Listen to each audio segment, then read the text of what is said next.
ميرپورماٿيلو में पीरसन سيپڪو अमले ऐं प्राइमरी उस्ताद खिलाफ एहतजाजी मुज़ाहिरो कयो।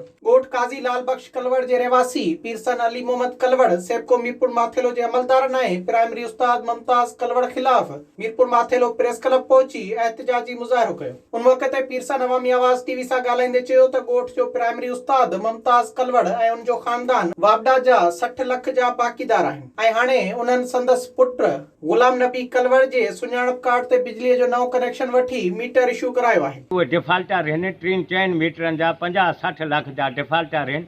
उन्हनि जो मीटर ई नथो मंज़ूर थिए जेते ताईं उन्हनि जो क्लियर न थींदो। हे असां सां इन नाइंसाफ़ी कई आहे। असां चऊं था त इहो मीटर असांजे नाले तूं इहो कैंसिल थियो वञे जीअं असांजी गिची में को रफड़ न पवे। पीरसन वसवारनि खां मुतालबो कयो त संदसि पुट जे नाले ते गैर कानूनी इशू थियल मीटर बंदि करे ॻोठ मां कुंडा सिस्टम जो ख़ात्मो आंदो वञे। विज़िट कयो अवामी आवाज़ मीडिया ग्रुप जी वेबसाइट awamiawaz.pk